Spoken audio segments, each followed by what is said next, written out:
आज हम ऋषि दयानंद के जन्मकालिक घटनाओं पर आप सबसे मिलकर चर्चा करेंगे। गुजरात प्रांत आन्हलवाड़ा प्राचीन इसका नाम था और 9वीं और 10वीं शताब्दी के मध्य में वहाँ का राजा मूलराज था।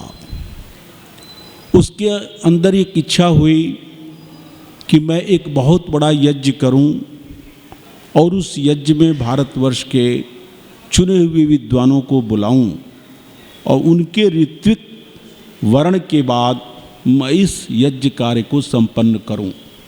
इस भावना से आन्हलवाड़ा के उस राजा मूलराज ने उत्तर भारत की यात्रा की और उत्तर भारत के हरियाणा से लेकर के काशी तक के इलाके में विभिन्न क्षेत्रों में कुरुक्षेत्र हो, काशी हो, प्रयाग हो और भी जो भी उदीची कहते हैं संस्कृत में उत्तर को।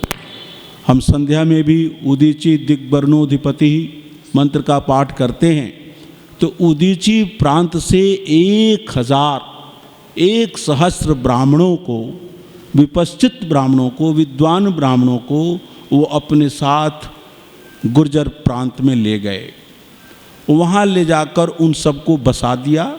राजतंत्र था, किसी को भूमि दी, स्थान दिया, गांव दिया, कुछ धन दिए और उन ब्राह्मणों को अलग अलग स्थानों पर अपने सौराष्ट्र देश में बसा दिया।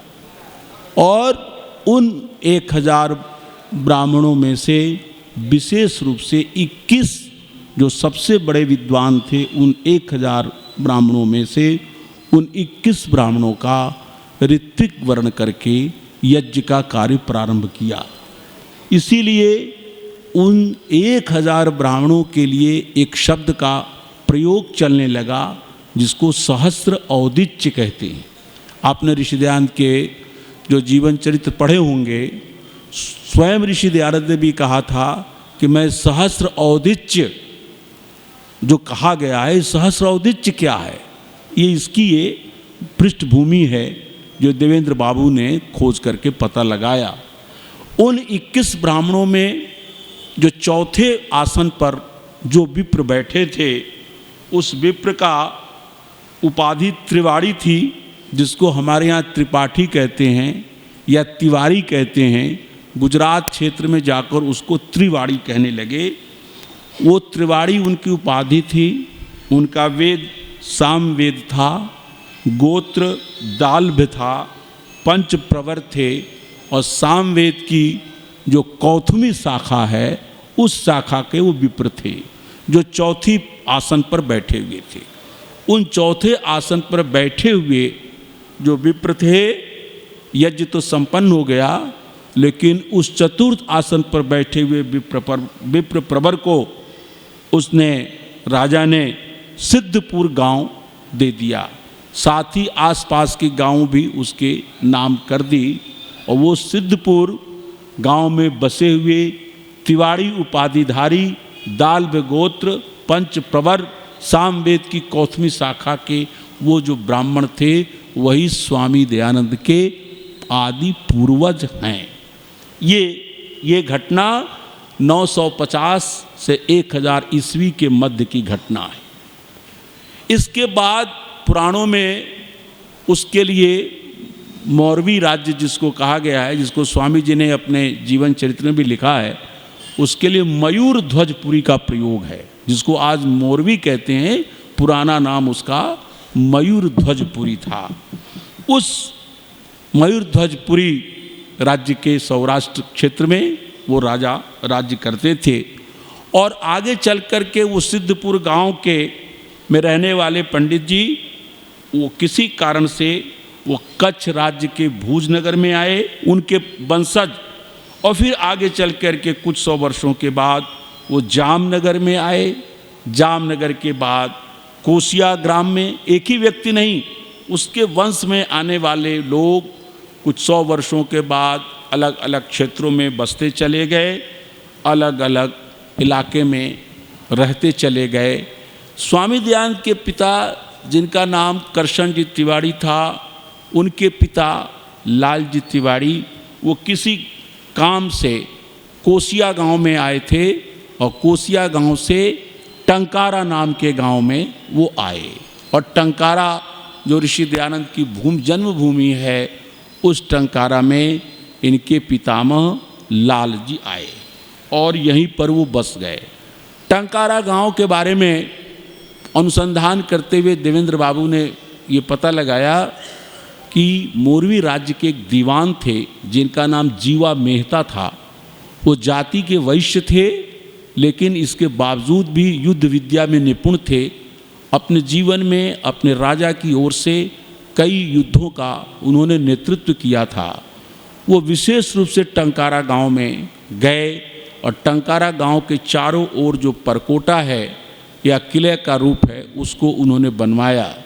उसी व्यक्ति ने अपने नाम की स्मृति को सुरक्षित रखने के लिए 1774 विक्रम संवत में एक मोहल्ला अपने नाम से बनाया, जिस मोहल्ले का नाम जीवापुर रखा गया। वो टंकारा नगर एक छोटा नगर ही है, उस समय तो ग्राम कहा जाता था। उसके जीवापुर मोहल्ले में लाल जी करशन जी तिवारी के घर में फाल्गुन बदी 10वीं दिन शनिवार 1881 विक्रम संवत अंग्रेजी तारीख के हिसाब से 12 फरवरी 1825 ईस्वी को जिस बालक ने जन्म लिया, उसी बालक का नाम उस समय मूल शंकर रखा गया, जो आगे चलकर दयानंद सरस्वती के नाम से विख्यात हुए। मूल शंकर नाम रखने का भी कारण एक ये था कि उनका जन्म जिस दिन हुआ था, उस दिन नक्षत्र मूल नक्षत्र था। शंकर का कारण ये था, यद्यपि इनके पिता का नाम करशन जी तिवारी है और करशन जी कृष्ण जी ये जो शब्द हैं ये कृष्ण के अपभ्रंश हैं। गुजरात वो प्रांत है जहाँ शैवों का और वैष्णवों का दोनों का अच्छा समन्वय पाया जाता है। तो पिता का नाम तो करशन जी है जो कृष्ण जी का अपभ्रंश है, लेकिन पिता जिस परमात्मा के जिस रूप को वो पूजते हैं, मूर्ति पूजक होने के नाते वो शंकर का रूप है। आप सभी जानते हैं कि शंकर के बड़े भक्त थे, शैव कट्टर शैव थे और उनकी शिव में बड़ी निष्ठा थी। और अपने मंदिर में ही नहीं, उन्होंने भी अपना एक मंदिर बनवाया था जो गांव के बाहर भी था, जिसको जंगेश्वर महादेव कहते हैं। लेकिन एक गांव के अंदर भी मंदिर था, वो मंदिर भी था। और उसके साथ ही जितने भी शंकर के जो विशेष पर्व होते हैं, उन पर्वों पर वो पूजा करते थे। विशेष करके शिवरात्रि की पूजा बहुत प्रसिद्ध होती है। जहाँ कहीं भी शिव पुराण की कथा होती थी वो जाते थे, साल भर में अनेक व्रत और उपवास करते थे। उनकी दृढ़ निष्ठा थी कि मेरे पुत्र पौत्र भी इसी मार्ग पर चलें। स्वामी दयानंद के जन्म होने के बाद भी जो आगे की जो घटनाएं हैं वो तो आप देखेंगे ही, लेकिन एक चीज़ और पता लगाया देवेंद्र बाबू ने कि स्वामी जी के पिताजी का नाम करशन जी और करशन जी के पिताजी का नाम लाल जी और लाल जी के पिता का नाम डोसा जी और डोसा जी के भाई थे विश्राम जी। वो जीवापुर में जाकर उनको जीवा मेहता ने बसा दिया, लेकिन इनके लाल जी के पिताजी डोसा जी थे, वो टंकारा में ही रहे। डोसा जी के पिताजी का भी नाम पता लगाया देवेंद्र बाबू ने, उनका नाम मेघ जी था और मेघ जी के पिताजी संघ जी का नाम प्रोफेसर दयाल भाई आर्य ने पता लगाया।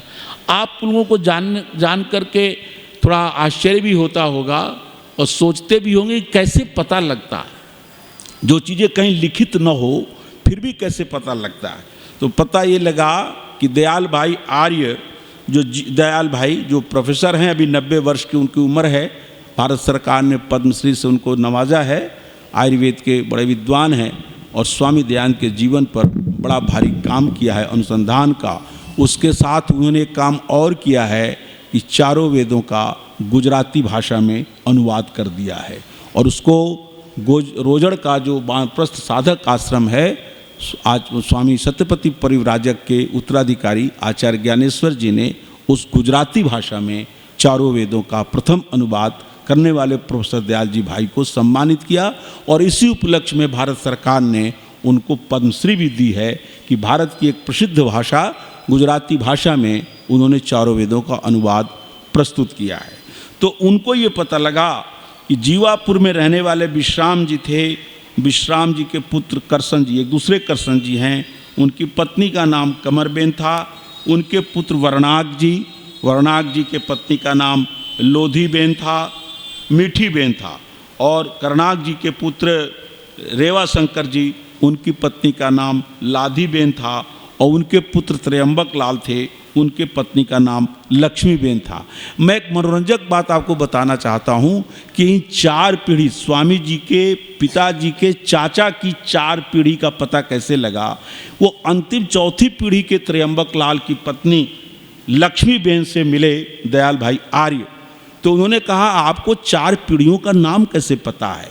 तो उन्होंने कहा कि हमारी परंपरा में आश्विन महीने में, जिसको हम आश्विन महीना कहते हैं, उसी को गुजरात में वो लोग भाद्रपद महीना कहते हैं।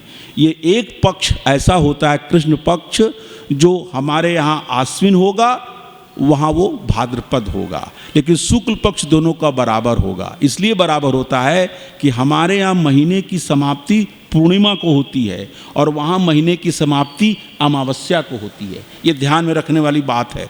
इसके न जानने से बहुत लोग गड़बड़ कर जाते हैं। तो वो यहाँ के हिसाब से आश्विन महीने और वहाँ के हिसाब से भाद्रपद के महीने में आप जानते हैं कि पितरों को पिंड दिया जाता है, श्राद्ध किया जाता है। तो श्राद्ध की एक पौराणिक पद्धति है कि पार्वन श्राद्ध करते समय अपने से 3 पीढ़ी के माता पिता पिता पितामह प्रपितामह, पिता पितामह प्रपितामह और अपना स्वयं, तो 4 हो गया। इन 4 पीढ़ी के सपत्नीक नाम पितृभ्य स्वधा करके बोलते हुए ये किया जाता है।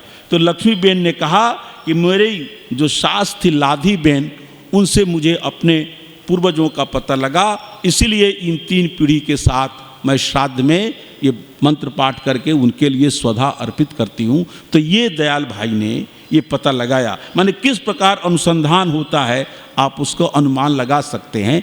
इनके पति त्र्यंबक लाल ने बताया कि मेघ जी का नाम तो पता चला था देवेंद्र बाबू को, लेकिन मुझे पता लगा है कि मेघ जी के भी पिता संघ जी का पता मुझे लगा है।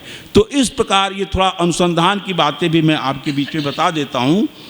आगे आइए, जो डोसा जी जो टंकारा में बस गए, जिनके पुत्र लाल जी थे, उनके एक पुत्र एक और थे, उनका नाम कुंवर जी था। कुंवर जी के पुत्र वेल जी थे। अब वो जाने दीजिए, वो दूसरी पीढ़ी हो गई। लाल जी के पुत्र हुए करसन जी और करसन जी के पुत्र हुए मूल शंकर जी। इस उनका जन्म फिर से मैं दोहरा देता हूँ, फाल्गुन महीने के कृष्ण पक्ष की 10वीं तिथि को मूल नक्षत्र में शनिवार का दिन अंग्रेजी तारीख से 12 फरवरी 1825 ईस्वी को हुआ। ये तो स्वामी दयानंद के जन्म की स्थिति है।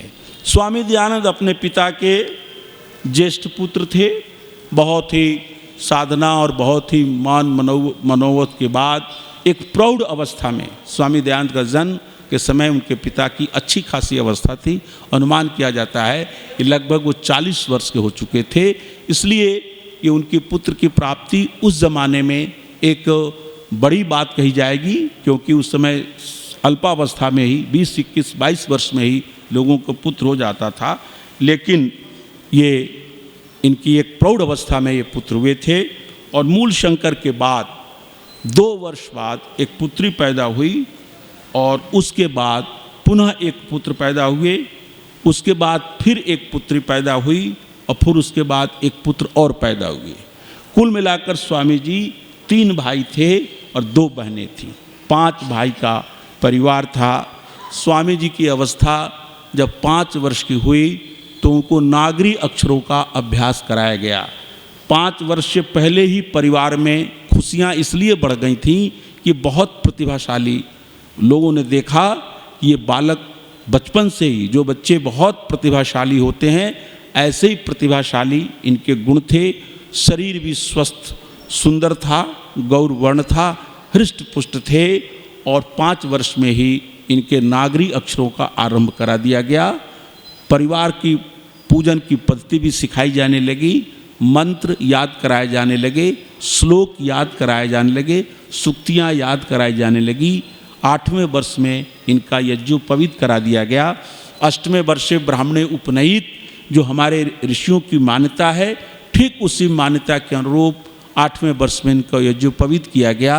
संध्या सिखाई गई, गायत्री मंत्र का उपदेश दिया गया और नित्य प्रति 8वें वर्ष के बाद से ही स्वामी जी दोनों समय संध्या भी करने लगे और नाना प्रकार के श्लोकों को, सूत्रों को, मंत्रों को कंठस्थ कराया जाने लगा।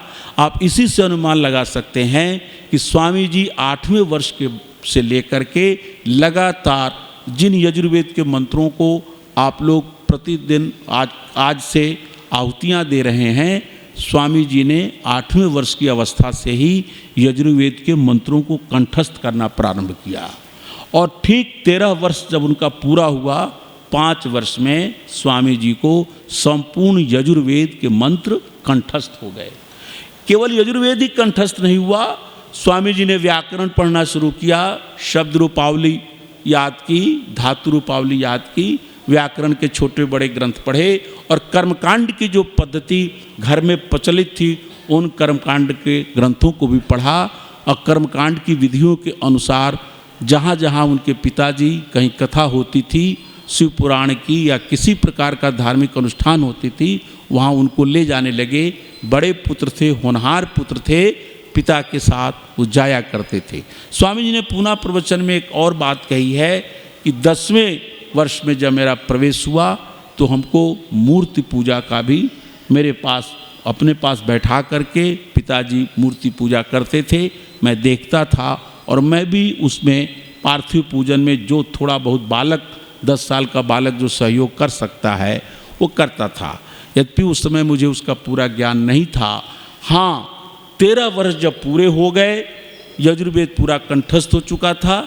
एक बात और बड़ी महत्वपूर्ण है जो आपके बीच में बताना चाहता हूँ।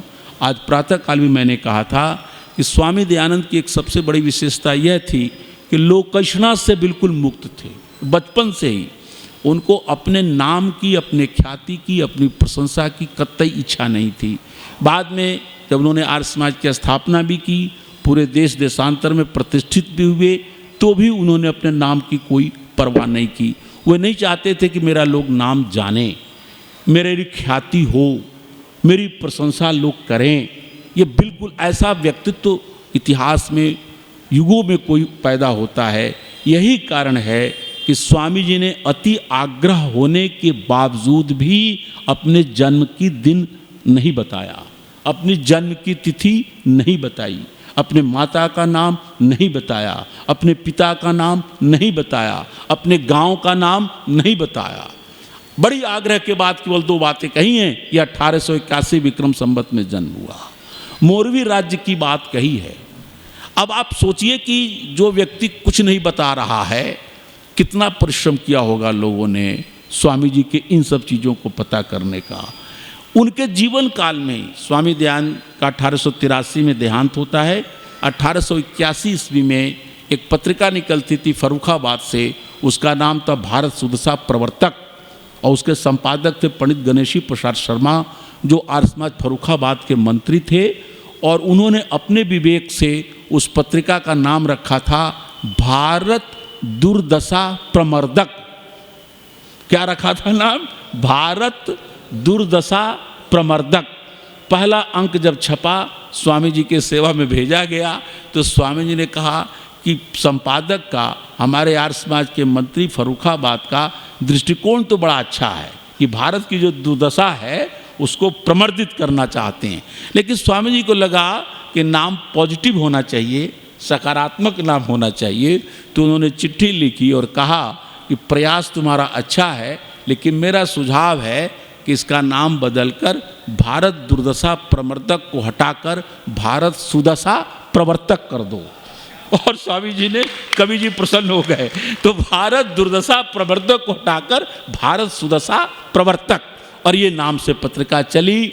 स्वामी जी के 2 शिष्य थे, जो उनके साथ लेखन कार्य करते थे, और उन्हीं के गुरुकुल में स्वामी जी ने गुरुकुल खोलने का तो अवकाश नहीं था, उसके लिए तो अलग जंगल हो, क्या नियम है। तो स्वामी जी व्यावहारिक भी बहुत थे, सैद्धांतिक के साथ व्यावहारिक बहुत जरूरी होता है कि सिद्धांत तो तीनों कालों में चलने लायक होता है, लेकिन देश काल पात्र के अनुसार व्यवहार में थोड़ा सा संशोधन करना पड़ता है। हमारे मंत्री जी, प्रधान जी भी पंपलेट छापते हैं तो उसमें कार्यक्रम रहता है, लेकिन लिखा जाता है आवश्यकता अनुसार कार्यक्रम में परिवर्तन का अधिकार प्रधान को रहेगा। तो ये व्यावहारिक बातें हैं। तो व्यावहारिकता उसमें क्या थी कि स्वामी जी ने सोचा कि जो कार्य हम करना चाहते हैं, इस कार्य करने के लिए हमें सहयोगी पंडित चाहिए। सहयोगी पंडित कहाँ से मिलेंगे? आप उस काल के अंधकार काल का विचार कीजिए कि कोई भी व्यक्ति स्वामी जी से शास्त्रार्थ तो करता था, पराजित तो हो जाता था, उपदेश तो सुनता था, लेकिन उनके सहयोग में आगे आ जाए बड़ा कठिन काम था। इसलिए स्वामी जी ने बड़ी दूरदृष्टि थी, फर्रुखाबाद में, कासगंज में, मिर्ज़ापुर में, बनारस में पाठशालाएं खोली, संस्कृत पाठशालाएं खोली। पौराणिक पंडितों को पढ़ाना न पड़े, इसलिए अपने गुरु जी के पुराने शिष्यों को जो उनके साथ पढ़े थे या उनके पहले पढ़े थे, उनको चिट्ठी लिखी, कहा कि जितना पैसा तुम्हें मिलता है अपने घर पर आसपास, उससे ज़्यादा दूंगा, तुम आकर हमारी इस पाठशाला में आर्ष पद्धति से पढ़ाओ जो तुमने गुरु जी से पढ़ा है। उसमें कुछ लोग आए और उन्हीं पाठशालाओं में से 2 विद्वान तैयार हुए, जिनका नाम पंडित भीमसेन शर्मा और पंडित ज्वालादत्त शर्मा था, जिसको स्वामी जी बोल करके वेद भाष्य लिखाते थे या सत्यार्थ प्रकाश लिखाते थे। क्योंकि एक बात अब अच्छी तरह जान लीजिए कि अपने हाथ से कोई पुस्तक लिखिएगा तो उसमें समय ज़्यादा लगेगा, यदि बोल कर लिखाइएगा तो कम समय में आप ज़्यादा लिखा सकते हैं। विदेशी स्कॉलर्स जो होते हैं, वहाँ बड़ा पैसा है, वहाँ बड़े बड़े राइटर अपने हाथ से नहीं लिखते। मुझे स्वामी सत्यप्रकाश जी ने बताया कि बड़ा बड़ा विदेश का जो उपन्यासकार है, जो कवि है, कथाकार है, उनके प्राइवेट सेक्रेटरी होते हैं, बहुत पढ़ी लिखी उनकी जो होती हैं लेखिकाएं, महिलाएं भी होती हैं, पुरुष भी होते हैं, और बोलता जाता है, वो लिखता जाता है। तो स्वामी जी कितनी वैज्ञानिक दृष्टि के व्यक्ति थे, उन्होंने सोचा मैं अपने हाथ से लिखूंगा तो उतना सारा साहित्य नहीं लिख पाऊंगा, इसलिए उन्होंने ये पंडित तैयार किए। और ये 2 नहीं, अनेक पंडित, दिनेश राम, पंडित गौरी शंकर शर्मा, अलग अलग काल में अलग अलग पंडित उनके पास आए। तो बातचीत करते करते बीच में ज्वालादत्त शर्मा को पता चल गया, स्वामी जी ने कह दिया होगा किसी प्रसंग में कि मेरा, उन्होंने पूछा स्वामी जी आपका बचपन का नाम क्या था? बातों में स्वामी जी ने कह दिया मेरा नाम मूल शंकर था, और इसलिए था कि मूल नक्षत्र में मैं पैदा हुआ। तो ये पता तो लग गया कि मूल नक्षत्र में स्वामी जी पैदा हुए, लेकिन मूल नक्षत्र तो 12 महीने में, हर महीने में लगभग एक आ जाता है, 27 दिनों पर नक्षत्र शायद बदलता है, ज्योतिष के विद्वान कहते हैं। तो अब उन 12 महीनों में कौन दिन रहा होगा, देखिए अनुसंधान करने वाले कैसे पता लगाते हैं। तो स्वामी जी ने एक जगह लिखा अपने आत्मकथा में कि 14वें वर्ष के आरंभ तक स्वामी जी शिवरात्रि का, देखिए उन्होंने अपने पिता का ये वर्णन किया कि जमींदारी थी, सिपाही थे, भिक्षा से जीविका नहीं थी, पौरोहित्य मेरे घर का जीविका का साधन नहीं था, ये तो बताया, लेकिन माता पिता का नाम नहीं बताया। और लेकिन ये उन्होंने जरूर बताया कि उनके जीवन की जो प्रमुख घटनाएं हैं, जिससे उनके जीवन में मोड़ पैदा हो गया, उन घटनाओं की चर्चा की है। और उसमें सबसे प्रधान घटना है शिवरात्रि का व्रत। इसलिए प्रोफेसर भीमसेन शास्त्री ने देखा कि स्वामी जी अपने जीवन की घटनाओं को किसी को 2 लाइन में, किसी को 5 लाइन में, किसी को 6 लाइन में, लेकिन शिवरात्रि की घटना उनके जीवन में बड़ी महत्वपूर्ण घटना है। इसलिए पूरा एक पैरा करीब 17-18 पंक्तियों में शिवरात्रि की घटना दी है। और वहाँ पर ये लिखा स्वामी जी ने कि 14वें वर्ष की अवस्था के आरंभ तक, माने इससे निष्कर्ष निकला कि 14वें वर्ष के प्रारंभ में शिवरात्रि आई, क्योंकि उसके पहले इस प्रकार का वाक्य नहीं है। 5वें वर्ष में अक्षरारंभ हुआ, 8वें वर्ष में यज्ञोपवीत हुआ, 16वें वर्ष में मेरी मुझसे 2 वर्ष छोटी 14 वर्षीया मेरी अनुजा, मेरी छोटी भगनी का देहांत हुआ विसूचिका से। 19वें वर्ष में मेरे चाचा का देहांत हुआ। तो सब जगह 5वां, 8वां, 10वें वर्ष में मैं पार्थिव पूजन पिताजी ने सिखा दी। लेकिन शिवरात्रि के लिए लिखते हैं 14वें वर्ष की अवस्था के आरंभ तक। तो रिसर्च स्कॉलरों ने पता लगा लिया कि निश्चित ही 14वां वर्ष का जो आरंभ है वही शिवरात्रि का काल है। और उसी समय कह रहे हैं कि यजुर्वेद पूरा मुझे कंठस्थ हो गया था। तो शिवरात्रि का काल कौन सा होता है आप जानते हैं? शिवरात्रि किन महीने में आती है आप सभी जानते हैं। त्रयोदशी जो होती है दिन कथा लोग सुनते हैं और चतुर्दशी को पूरा दिन भर व्रत रखते हैं। और उस फाल्गुन मास की जो ये तिथियां होती हैं, अब सभी आज भी वही तिथि थी, पहले भी वही तिथि थी। अब लोगों ने देखना शुरू किया कि फाल्गुन मास में मूल नक्षत्र किस दिन पड़ता है, क्योंकि वही 14वें वर्ष का आरंभ है। तो देखा गया कि 10 फरवरी या फाल्गुन बदी दशमी और एकादशी दोनों दिन मूल नक्षत्र था।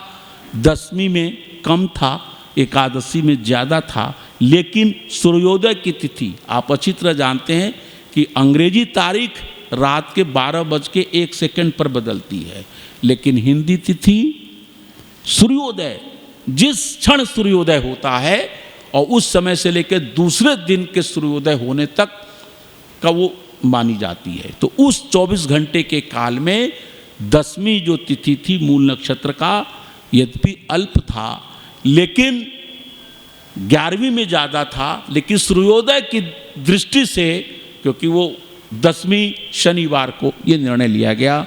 और ये निर्णय लेने के लिए प्रोफेसर भीमसेन शास्त्री जो गुरुकुल ज्वालापुर के स्नातक थे और जिनके गुरु थे और उनके गुरु के गुरु थे पनमाली चौबे और उनके गुरु थे स्वामी विरजानंद सरस्वती, तो उन्होंने एक पूरी परंपरा से स्वामी जी के जीवन को, और आप लोगों को यदि रुचि हो तो बताऊंगा कि स्वामी दयानंद के जो गुरु थे दंडी गुरु और विरजानंद जी, उनकी जीवनी पर सबसे अधिक अनुसंधान का कार्य, खोजपूर्ण जीवनी लिखने का कार्य दो लोगों ने किया।